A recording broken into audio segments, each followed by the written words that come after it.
Chapter 5. This is Doris. She is a housewife and her cooking is world class. Due to that, she started a small YouTube channel that allows her to record her cooking and magical recipes. Doris' strength is in her creativity, and Flowsky guarantees that no single idea that drops in her mind goes unnoticed. With the Flowsky app, Doris can just document every idea that pops into her mind anywhere and anytime. She can work on it, develop it further and link it directly to her video production and other team members like her son, who handles her camera works. Doris' site attracts millions of viewers around the globe and she is set to get a major television contract. All this was done in Flowsky. Log into our website and find out what you and Flowsky can do to increase your income and productivity. The catchphrase was, log in, and find out what you and Flowsky can do to increase your income and productivity. It felt a bit unclear. Suddenly, an idea dropped into how about ask the marketing team to change the catchphrase to don't ask what you can do for Flowsky.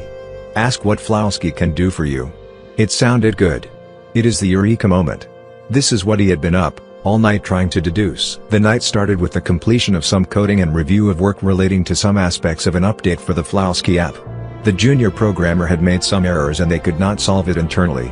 It took an entire night of work to identify a few bugs that go back to the very foundations and origins of the project in the earliest years.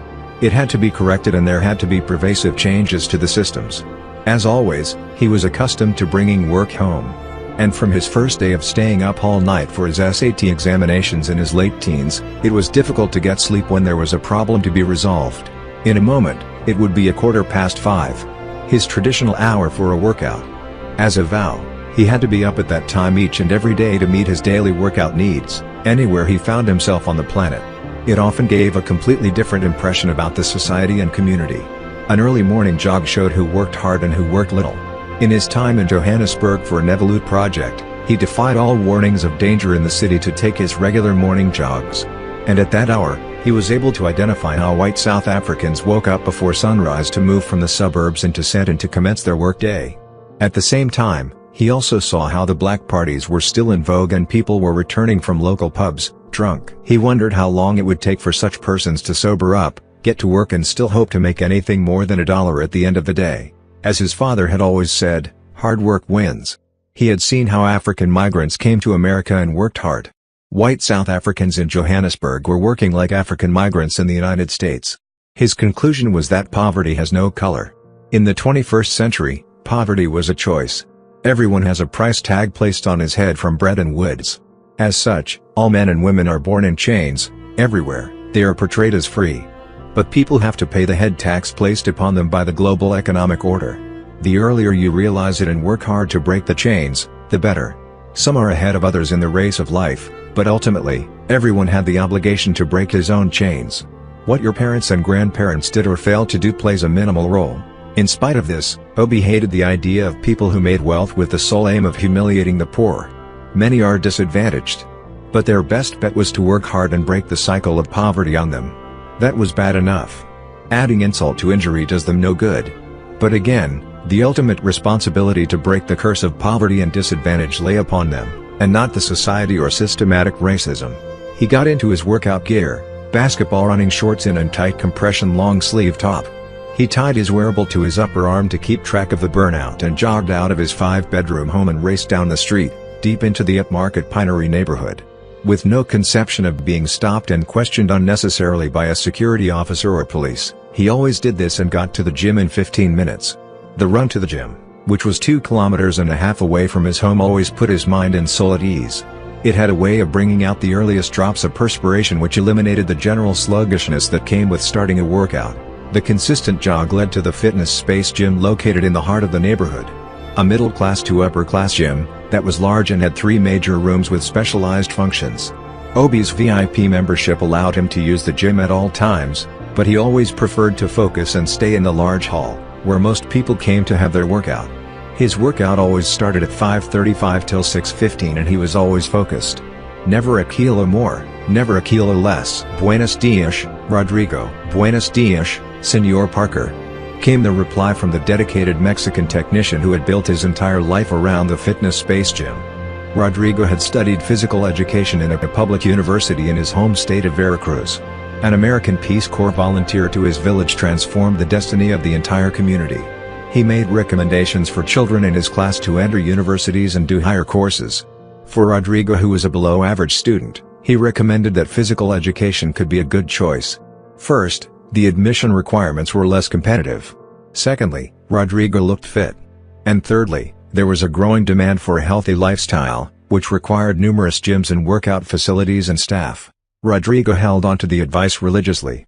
He first came to America as an intern, who worked for the fitness space gym. The owners were impressed with his dedication. And after graduation, they arranged for him to move in to take a full-time employment, legally. Rodrigo's life had been built around the gym. He was the first person to get to the gym and the last to leave. The owner knew Rodrigo was reliable, and Rodrigo built a substitute for a family with the gym staff. Aside sending remittances that helped his large family of 13 in rural Mexico, he knew he had to aim higher, and build a future for the rest of the family. And hard work was the only way out. Rodrigo and Obi became great friends after he narrated the oral history of Gaspar Yanga, an enslaved African who led the first rebellion against Spanish rule in Mexico and Veracruz. Rodrigo proudly spoke of this piece of history in his state, and although he had no apparent African roots, he understood African culture much better than most people Obi had met. "Welcome, Senor Parker. Everything is in order. The first class commences at 6 a.m. "Thank you, Rodrigo." Obi, who struck everyone to be a reclusive and secretive person, got onto his exercises. First, he ensured he used the machines that were always in high demand. He got the rowing machine, which was so vital, but for some reason, the gym had only one of it. He did his regular 3 minutes of workout, and then he did his squats. He did a few deadlifts, and the overhead press followed. The bodyweight rows and overhead press was done in the quick routine. Finally, the time to exercise his core to put his abs and lower back in shape. This started with the hang leg raises and then the side planks before he went on with his mountain climbers. Rodrigo looked on with admiration. Obi should be a full-time gym instructor. He knew what he was doing, and he did it right. Shortly, he had to take some time off to start working out with his first class of the day, who showed up at 6 a.m. In a few minutes of extra workout, Obi was done. He waved him goodbye and stormed out with the same zeal and dedication. 40 minutes of consistent workout, no burnout, no need to rest. Just consistent and continuous. Rodrigo waved back, and Obi got on his way back home. Obi got his current formula for workout, after studying different workout and exercise packages for 1 full year. He bought separate programs by celebrity trainers and studied their moves. Many were not relevant to him. However, in his belief that the world would be better if people did things that were personally good to them, he customized the different methods and identified his workout routine. Only technical experts like Rodrigo could understand how and why the routine fit him so well. It put his mind, soul and body together to create some kind of harmony that kept him going. He fixed himself a breakfast at home and quickly drove off to Littleton. His day just continued. A good life had to be continuous. Sleep was for the weak.